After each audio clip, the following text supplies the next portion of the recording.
everyone, this is Jillian with Court Junkie. Court Junkie is a true crime podcast that covers court cases and criminal trials using audio clips and interviews with people close to the cases. Court Junkie is available on Apple Podcasts and podcastone.com.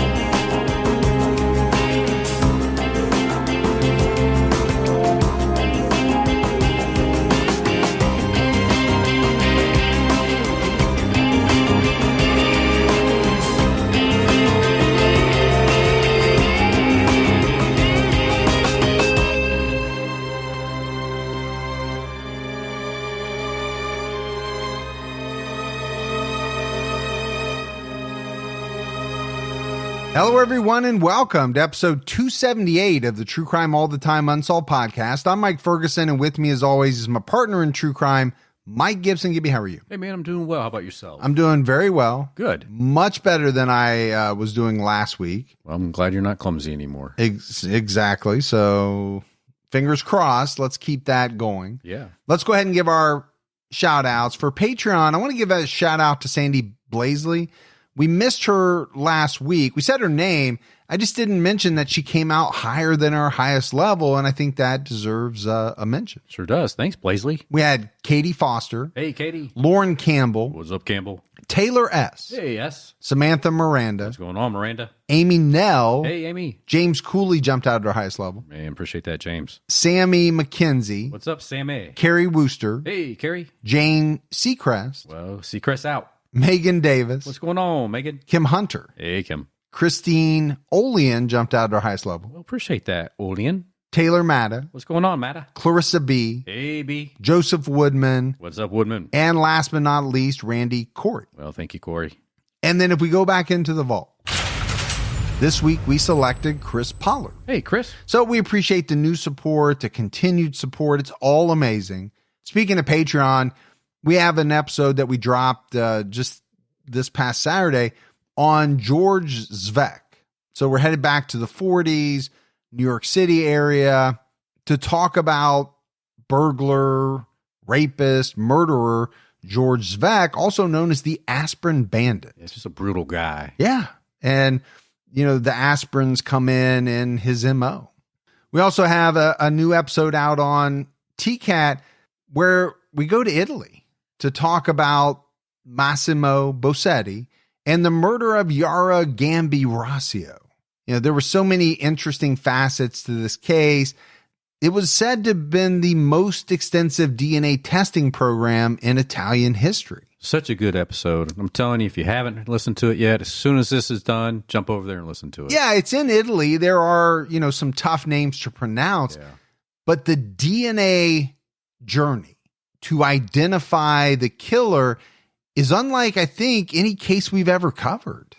The pursuit that the police investigators put into this case was amazing. Yeah, absolutely. So check it out. All right, buddy, are you ready to get into this episode of True Crime All the Time Unsolved? I'm ready. We're talking about the murder of Honey Malone. Vanessa Honey Malone was an outgoing, kind-hearted 18-year-old girl on October 23rd, 2012. She went to a friend's apartment and was fatally shot in the back and chest. Her body was found in a closet in the apartment's main bedroom. The police believe that Honey walked in on an armed robbery and was tragically in the wrong place at the wrong time. But Honey's family believes there's much more to the story. Vanessa Marie Malone was born on February 8th, 1994. Everyone who knew her called her Honey. People called her Honey because when she was a little girl, she told her mother that Vanessa Marie was too plain and wanted to be called Honey instead. That's a good name, Honey. Well, you know, it's cute. It's a cute story. Yeah. I can picture this little girl saying to her mom, nah, it's just too plain. I want something a little more jazzy. I want to be special. Yeah. I want something that, you know, kind of denotes my personality. Right. Honey grew up in Stone Mountain, Georgia, a suburb of Atlanta, with her mother, Flora Malone, and her sister, Cassandra Kennedy. Flora and Cassandra have spent years sharing information to keep Honey's case in the public eye. That's That's what you got to do. Yeah, we've talked about it time and time again. When it comes to these unsolved cases, and it's part of the reason why you and I do what we do, why we have an unsolved podcast. Yeah. Because, yes, we are trying to put out an entertaining show. But at the same time, there is a level of importance, I think, when it comes to unsolved cases, because you're getting the word out there, you're keeping the word out there, you're putting information to people who may have not heard of this case, where who knows, somebody listening may just happen to know something. It could happen. Yeah. Yeah. And it's good that her mom and sister are advocating for her. Honey was a very sweet and outgoing girl. When she was young, she told her mother that everyone would know her name and that she would be on the news one day. Tragically, she would be on the news, but for all the wrong reasons. Honey's family posted on her Facebook page that she liked to help out at a local nursing home. She did bingo.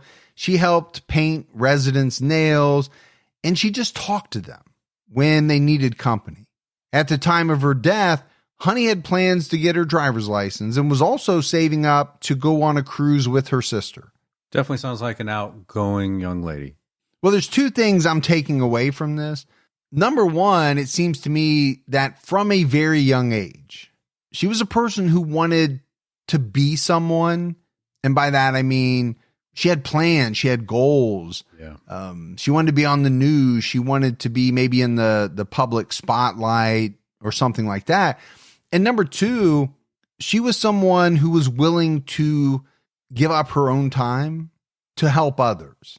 And man, you've got to respect that to the utmost degree. I know I do. Yeah. We need more of that today. Oh, we absolutely do.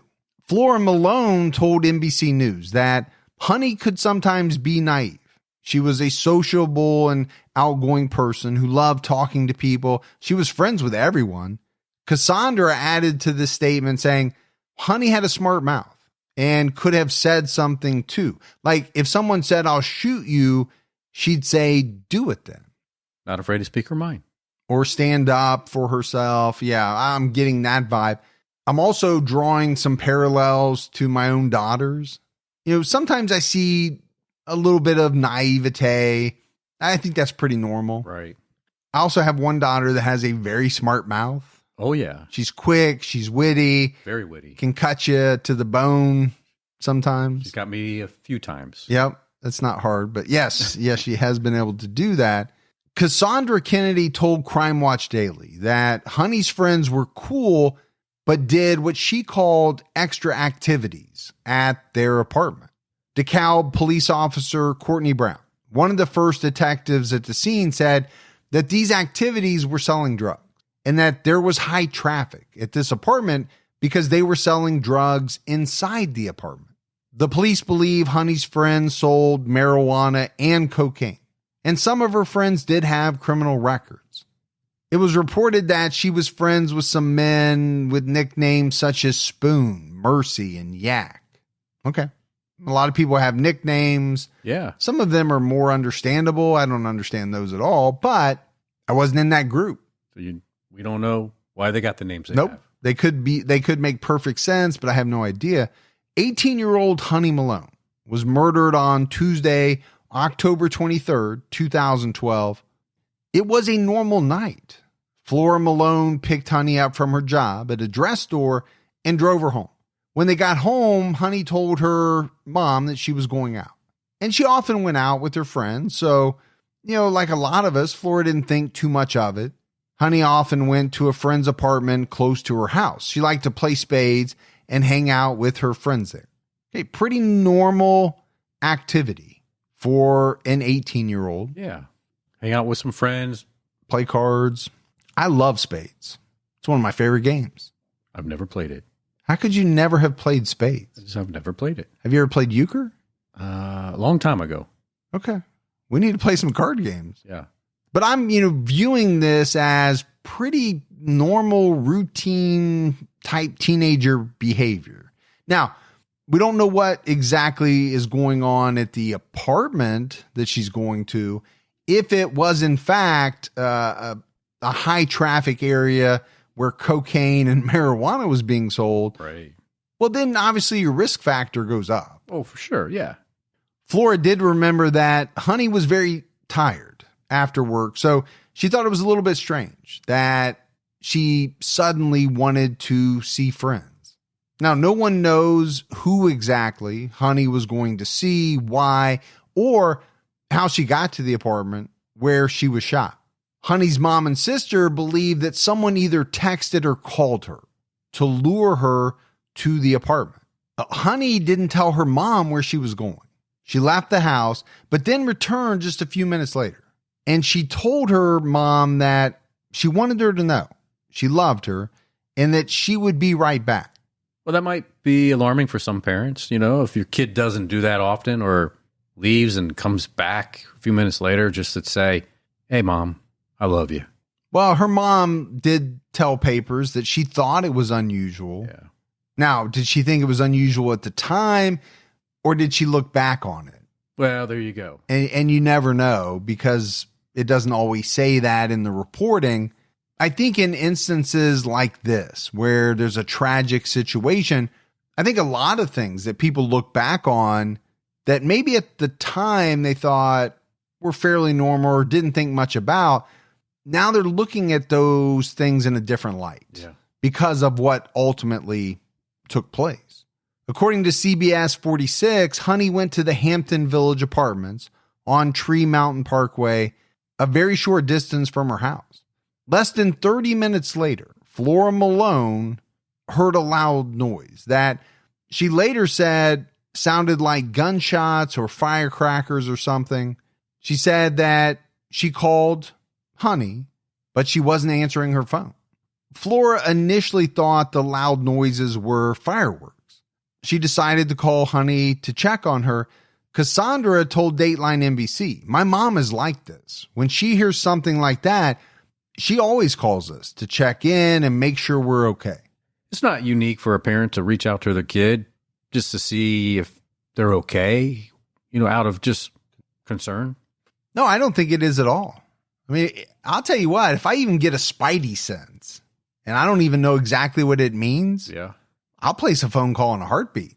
I just want to hear a voice. Right. And, maybe that's the true crime podcasting for so long. Maybe that's all the research, but, I do get, I guess I'll call them feelings. Yeah. They're not bad or ominous, really. They're just, I should check type of feelings. And so to satisfy that feeling, I got to pick up the phone and make a call. And just know everything's okay. Yeah. And as soon as I hear that, I'm golden. But Honey didn't answer the phone. According to NBC News, Kendi said at first she didn't think anything of it. This had happened before, where Honey's cell phone was turned off. But when she started to see emergency vehicles, she called again, and Honey didn't pick up. This time, Mom was freaking out. And that I absolutely get, because you don't know exactly where your daughter is, but doesn't pick up. Now I see emergency vehicles. So your anxiety is through the roof. Yeah, there could be some panic there, no doubt. Florida next heard someone banging on her door. When she opened it up, she saw two men outside, a man named DeKevin, who was Honey's ex-boyfriend, and DeKevin's friend, Chris. They told her that something had happened to Honey. At 11:30 p.m., Cassandra Kennedy received a call from her mom, Flora. Flora was crying and told her that Honey had been shot. Flora went to the crime scene and Cassandra arrived shortly after that.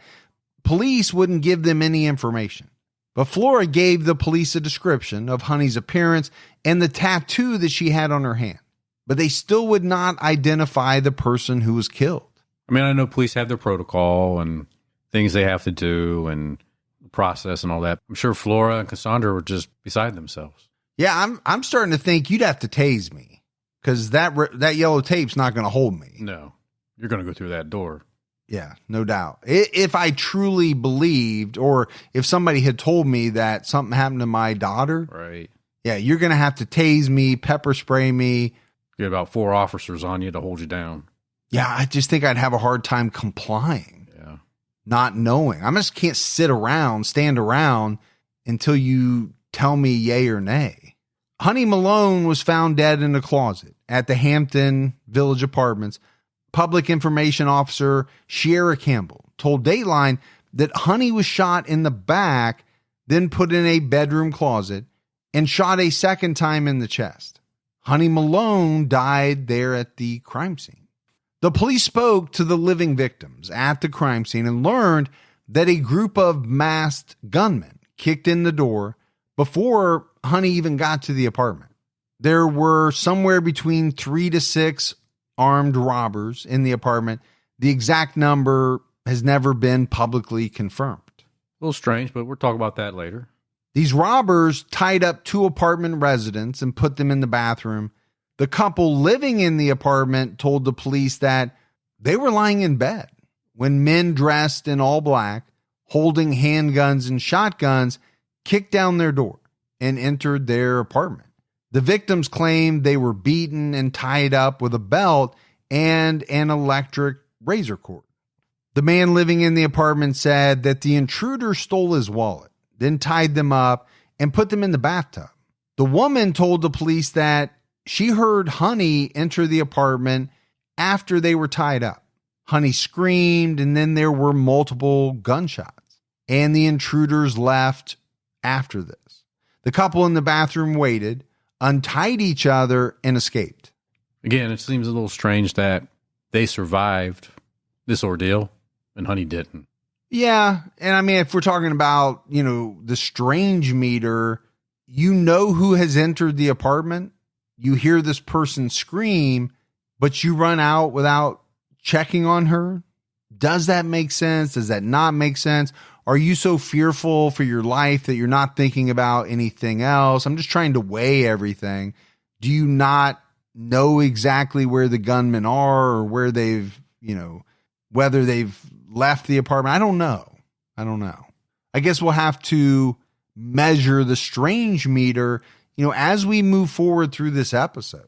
True Crime All the Time Unsolved is brought to you by Progressive Insurance. Most of you listening right now are probably multitasking. Yep, while you're listening to Gibby and I talk, you're probably also driving, cleaning, exercising, or maybe even grocery shopping. But if you're not in some kind of moving vehicle, there's something else that you can be doing right now.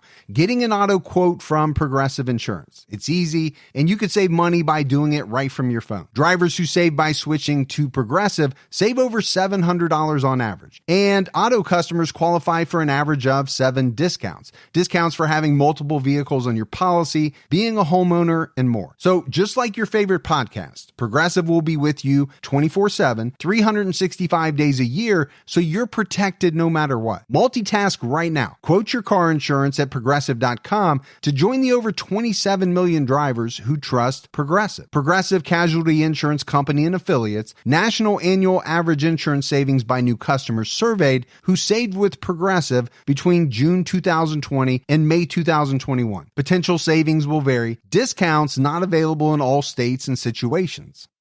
So police found the couple outside the apartment. Honey was found inside, unconscious and not breathing, lying on her right side with several gunshot wounds to the body. So, I think the police theory quickly became that Honey walked in while these burglars were ransacking the apartment. She turned to leave, and one of them shot her in the back. Honey was then dragged to a closet and dumped face down on a pile of dirty clothes. And it was 3 hours later when police told Flora the news that no parent ever wants to hear. Her daughter had been killed. I mean, she kind of knew, right? I mean, she was at the scene based on what Honey's ex-boyfriend said. She knew most likely that was her daughter, but then to sit there and wait for 3 hours to find out for sure. Yeah. And then the moment that you're told, it's complete devastation. Sure. The DeKalb County police detectives interviewed Honey's friends and family that night.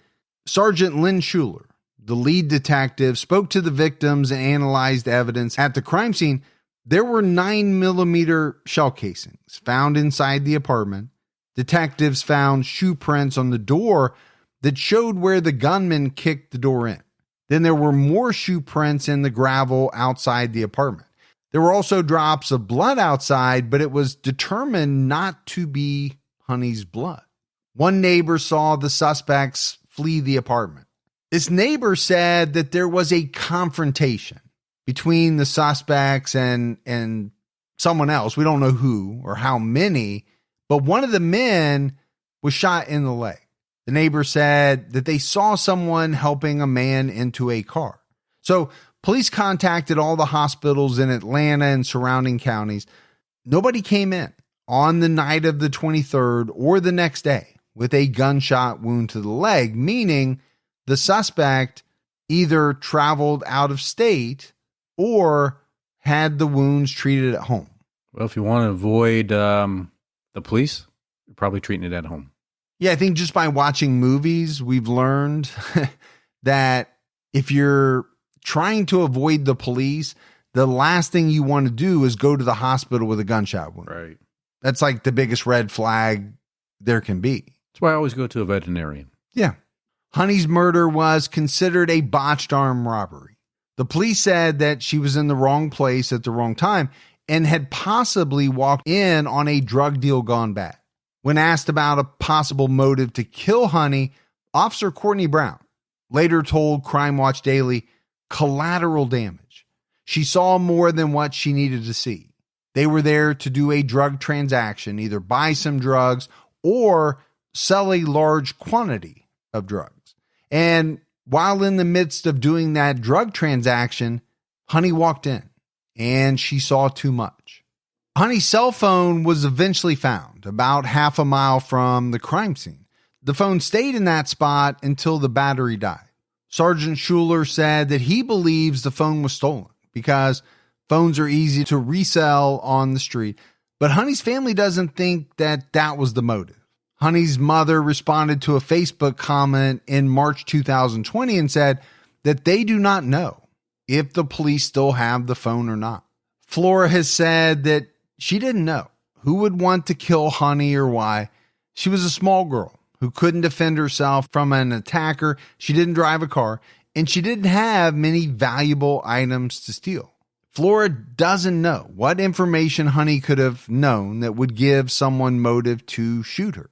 And Honey's family wonders why the other witnesses weren't killed. They most likely knew just as much, if not more, than Honey.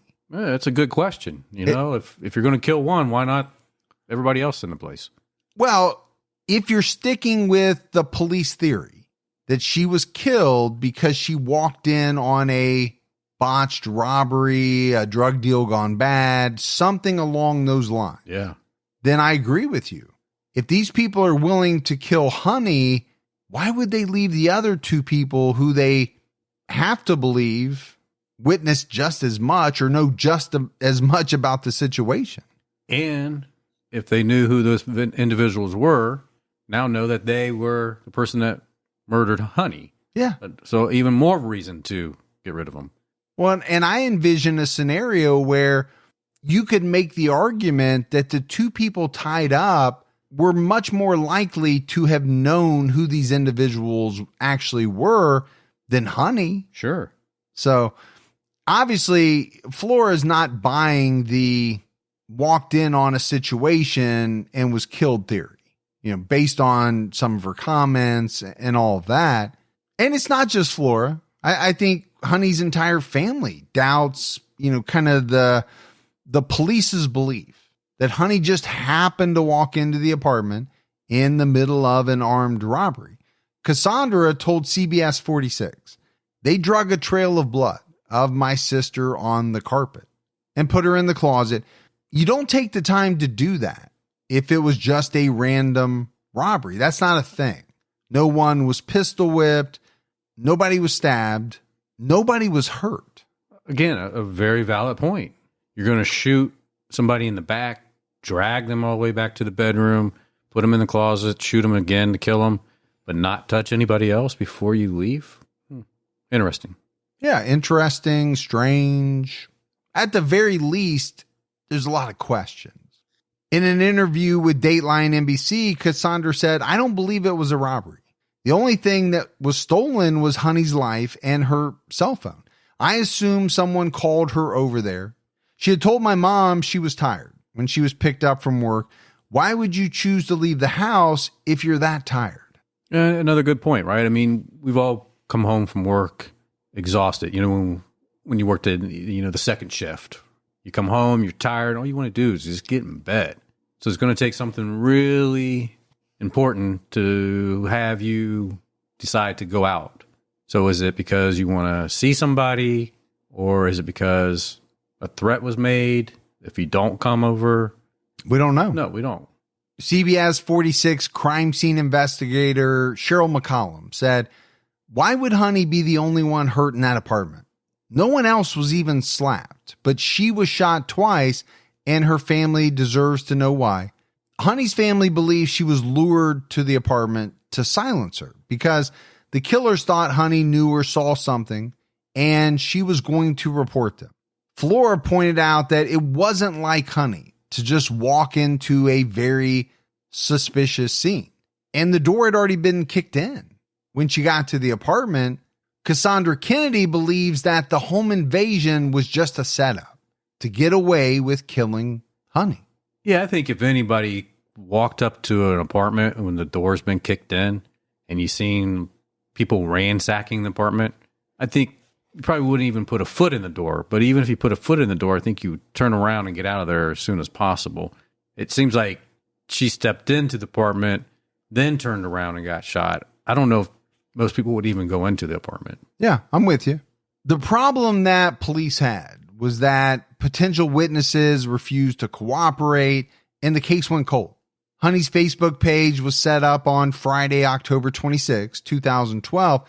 Within just a few days, the page had almost 122,000 likes. Supporters on social media began using the Justice for Honey hashtag on Twitter. And this is one thing that we definitely see that has changed through the years. Sure. With the invention of social media and the proliferation of so many different apps and systems and things like that, it definitely makes getting information out easier. It seems to definitely make rallying support easier. Before social media, you would get some support from your town, from your local people. Right. But now you could get support from all over the world. Yeah. Through social media. According to AJC.com, Flora Malone posted on Facebook, "I just know many others do know and won't tell. I can say how sweet she was or how she was getting her life together. I wish I could create a curse that would make those involved with this senseless death get so sick with the guilt that it was too painful to even breathe. I hate the fact they are walking, having a good time, and are fine. I'm getting bitter, and I hate that. I want to celebrate her life, not mourn her death." No, I get what she's saying. She wants the people that did this to her daughter to answer for the crime painfully. Yeah, I mean, talk about getting bitter. I could see that happening. You've lost your daughter, and you know that the people responsible for her death are outliving their life. That would be hard to live with. Sure. CBS 46 reported extensively on the Honey Malone case. CSI Atlanta, part of CBS 46, worked with Honey's family to keep her case in the public eye. Cassandra praised their work, saying, "I believe that's what helped the case. I think you guys pushing the detectives and the DeKalb County Police Department." CSI Atlanta shared all their new leads with the DeKalb Police. In January 2017, Honey's family spoke to Channel 2 Action News and appealed to the public for information. Keep the case out front, right? Keep the public involved. Yeah, it's something you have to do. Crime Watch Daily covered the Honey Malone case in 2017. They reported on the Curry family, who unknowingly moved into the former crime scene.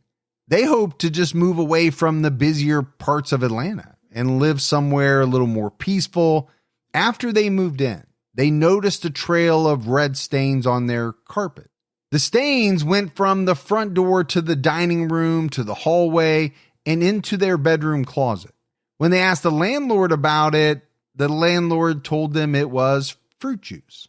They put peroxide on the spot and it foamed up, meaning that the stain was blood. They had no idea that their apartment was a former crime scene. Under Georgia law, landlords do not have to tell tenants if a murder has taken place unless the tenant asks about a specific death. Yeah, that's a strange law, but how is the tenant going to know to ask about a very specific death if they never saw it on the news or they weren't from that area? How cheap is that landlord not to do the right thing and pull that carpet out and replace it? Oh, it's just fruit juice. Yeah. Don't worry about it. Crime Watch Daily reported in 2017 that Honey's friends Yak and Mercy were the two who were tied up in the apartment, but they said they were not considered suspects at the time. Sergeant Schuler, though, told Crime Watch Daily that Mercy was a main person of interest because he was very involved in selling drugs and ran the business out of the apartment. Schuler thinks the drugs and money belonged to Mercy, so he most likely knows who would have been out to get him. Mercy was charged with theft by receiving stolen property and possession of a firearm by a convicted felon. In an unrelated case, he pleaded guilty and received 1 year in jail.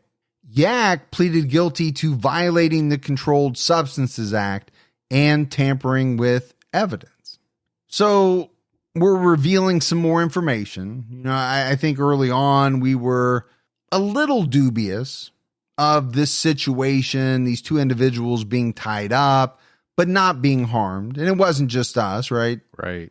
Honey's family came out and said the same thing. And now we're finding out that police did consider at least Mercy to be a main person of interest. And we knew that there was some criminal activity going on at the apartment. Yeah, we talked about it. It was thought that that's what was going on. Crime Watch Daily also reported that in 2016, the DeKalb County Police received information about a gun that was seized in an unrelated case. One person identified as a person of interest was arrested with a 9mm gun. 9mm shell casings were found at the crime scene. The gun was sent to the Georgia Bureau of Investigations for testing. Sergeant Schuler told Crime Watch Daily that the gun was associated with a shell casing that was found at the scene. Honey's case was featured on Dr. Oz on March 10th, 2020, when Honey's family appeared on the show. It was a significant development in the case because it spread information to a large national audience. And how many times have we said, the bigger the show, the bigger the audience, the more people you're going to reach, obviously. We've talked about it a lot with like America's Most Wanted and, shows like that. Exposure's great, man. Well, anytime you have a national audience, that's big. Atlanta's a big area. It is. But CBS 46 is only going out so far. Flora requested to listen to the 911 call from the night Honey was murdered. The police, according to a statement by Lynn Schuler, told CSI Atlanta that the recording was available and the family could listen to it if they wanted to because it didn't have any relevance in solving the case. But when the family requested to listen to the tape before the taping of the Dr. Oz show, they were told they couldn't because the case was still open. The Dr. Oz producers were also told they couldn't listen to the tape. Cassandra Kennedy told Dr. Oz, there's a few things that come across as a discrepancy, in my opinion. One, according to the police report, one said it was 3 assailants. One said it's 5 or 6. One said they were tied up with a black belt. And according to the police report, the other was tied up with an unknown object. Definitely conflicting information. I would think if somebody came into your apartment, you would know if there's 2, 3, 4, 5, or 6. I don't think you could say, I don't know, there were 2 to 6 people in here. I don't know. I just think you would have a better head count. Yeah, I get that. Cassandra added, so it just seemed like something happened in that apartment And then they tried to come up with a possible robbery story. That's what it sounds like to me. According to CBS 46, crime scene investigator Cheryl McCollum added to Cassandra's statement. As soon as they shot her, you would think they would flee the scene, but they don't. They drag her through the entire apartment into the primary back bedroom. Nothing else in the apartment is stolen. Nobody else in the apartment is hurt. McCollum noted that the only thing stolen was Honey's cell phone. She also gave information about a potential lead in Sacramento to the DeKalb County Police. A man had been arrested in Sacramento and charged with murder, but there's not been much information published about this lead, most likely to protect the investigation. Less than a month after the premiere of the Dr. Oz episode, there was finally a break in the case. You know, we mentioned it, right? For many years, Honey's case was cold. But in April 2020, one individual was arrested.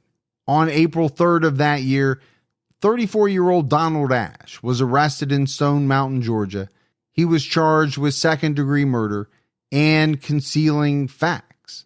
He had a previous criminal record for aggravated assault and armed robbery. Ashe went by the nickname Mercy. Now we're getting somewhere. Well, things are coming full circle a little bit. He knew Honey, but not well. CSI Cheryl McCollum told CBS 46 that she had asked Ashe about the night of Honey's murder several times and pressured the police to investigate him. But Ashe had never met with her in person. Ashe was just one of the multiple people inside the apartment. Sergeant Lynn Schuler said, "We do believe that multiple people are responsible for this crime and the investigation is ongoing. We hope more arrests will follow." Flora posted on Facebook after the arrest, encouraging others to come forward, saying, "You still have time to do the right thing and speak up. I'm just saying it would make you feel better and help get all those involved arrested." Yeah, she's right. Well, she is right if people with information have a guilty conscience. I don't know that everyone would. The other thing is to come forward and to say what you know. Does it put you at risk? I mean, these are things that I think people weigh all the time who have a little bit of information, maybe small, maybe big. They got to weigh the repercussions of that action. Now, you'd love for them to come forward. Do the right thing. Do the right thing. Tell the police what you know. But I know it's not as simple as that. No. In every situation. You know, maybe you can find a way to give that information without giving yourself up. Just enough to point the investigators in the right direction. Yeah, there are plenty of ways to give information anonymously nowadays. But what's the motive, or what is the incentive for someone to come forward? She's saying it'll make you feel better. I don't know that everybody thinks that way. Yeah, you're right. You know, there's probably some people that unfortunately just don't care. Don't care, or don't care enough to put their rear ends on the line, potentially. Yeah. Have to go to trial and testify against what may be some really bad individuals. Yeah. It's just something to keep in mind as we're talking about it. The DeKalb County Police pursued leads in the Honey Malone case for years. The police department credited extensive detective work with helping them make the arrest. According to 11 Alive, Sergeant Lynn Schuler said after Ashe's arrest, "Our homicide detectives have spent hundreds of hours investigating this crime and have never given up chasing every lead that has been presented." And those are great words. What you hope is that all of that is factually accurate. It seems to be, because something happened, right? An arrest was made. So just using that logic, you can say, well, they didn't give up. They're still at it. Yeah. Now, was every lead chased down? No way for us to know. Right. It was said that officers spent hundreds of hours investigating Honey's case. They followed leads all over the Southeast. They reviewed old case files and looked at the evidence analyzed by the GBI, which ultimately led to the arrest. On August 16th, 2020, Donald Ashe was released from jail on an $80,000 bond. He's required to wear an ankle monitor and stay home except for visits with his attorney, doctor, or for religious reasons. They take that very seriously. But there have been no further arrests, and no trial date has been set for Donald Ashe. Because Honey's case is still open and active, police have not released much information on other potential suspects. And that's something that I would expect. You can't put much of that information out there. No, not right now. Honey's family and thousands of people who follow her case hope that someone will finally be brave enough to come forward. There is a Justice for Honey Facebook group with over 100,000 members. RIP Honey currently has 131,000 likes and 128,000 followers. On October 23rd, 2021, Flora posted, "Today makes 9 years since someone chose to take my baby girl's life. Why is the $1 million question. Honestly, she was popular, she was funny, she was kind-hearted.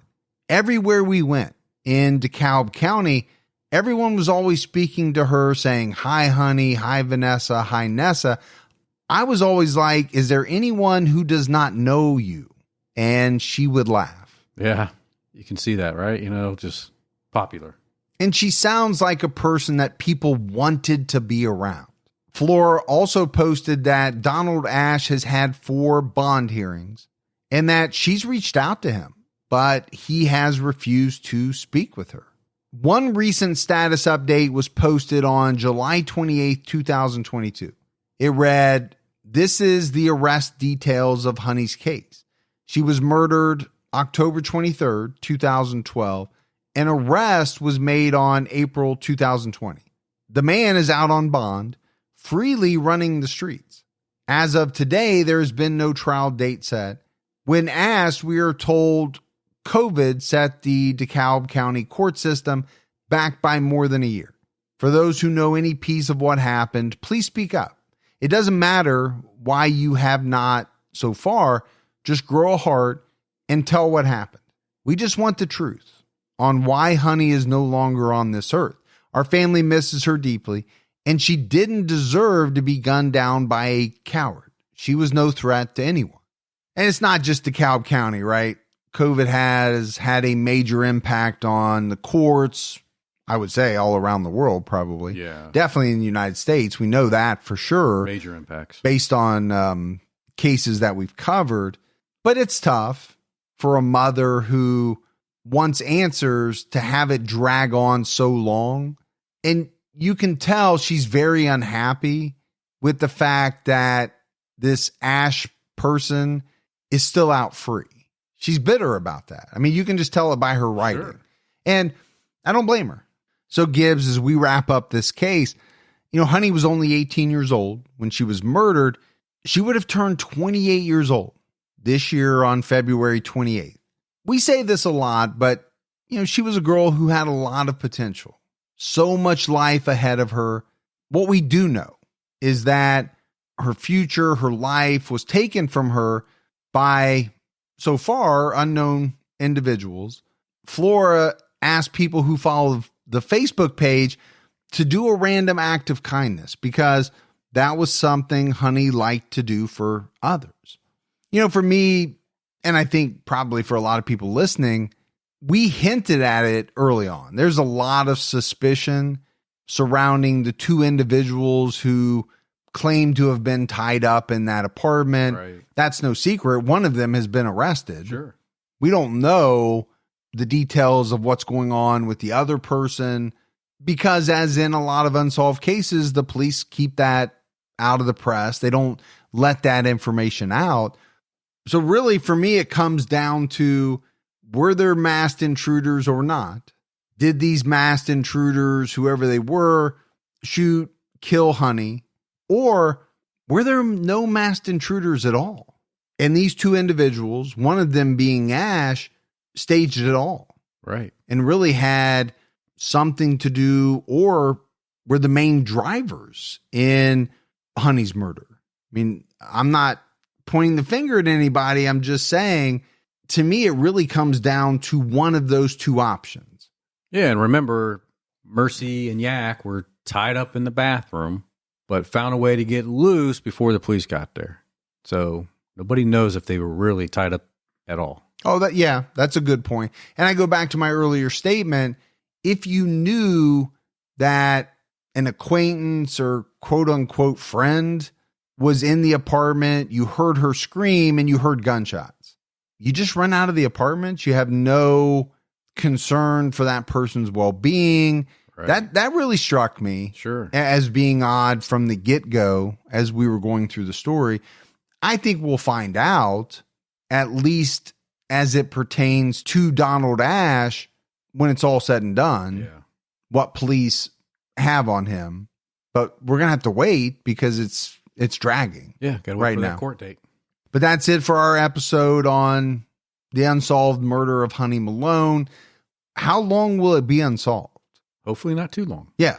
Obviously, that's our hope, but we'll have to wait and see.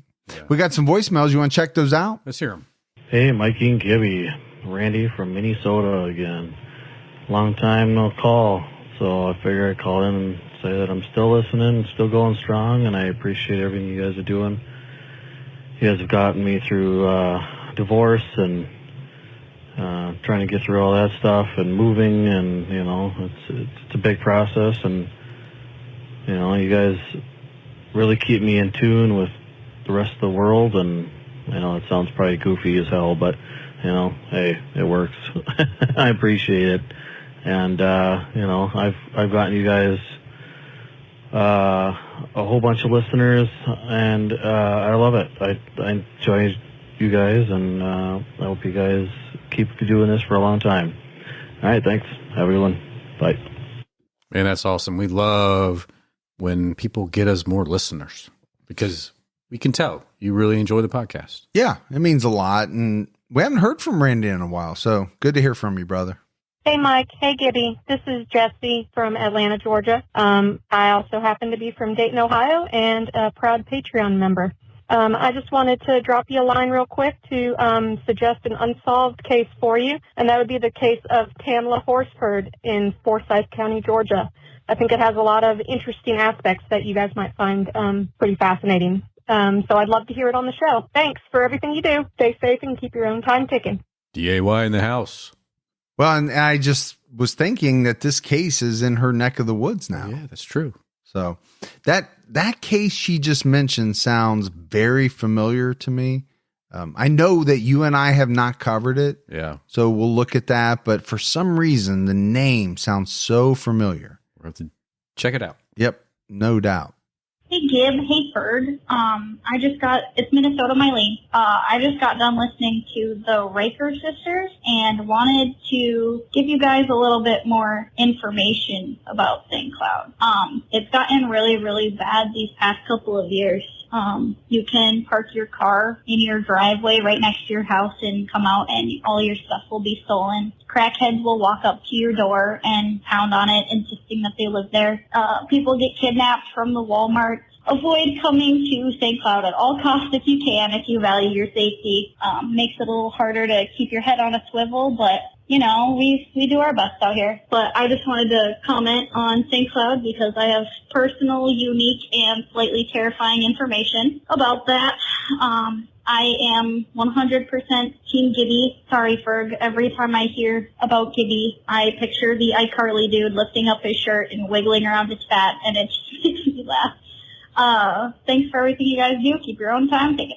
So first of all, what you don't know is that every time we finish a recording session, Gibby jumps up on the chair, lifts his shirt up, and does the truffle shuffle. That's what I do. And it does take me back. My girls are of an age that they watched a ton of iCarly. I've seen every episode. Yeah. So there you go. And I think it's coming back. I think they're bringing back all they brought it back. Maybe it is. Yeah. I wouldn't watch it now, but I watched it with them a lot. What interesting visual of the town she painted. Well, I can tell you one thing. the Visitors Bureau there in St. Cloud is not going to be asking her to do any promos or, advertisements for the city. No. She's trying to keep it real. She's keeping it real, but it's kind of terrifying. It is. Actually. Yeah. So, but that's it for another episode of True Crime All the Time Unsolved. So for Mike and Gibby, stay safe and keep your own time ticking.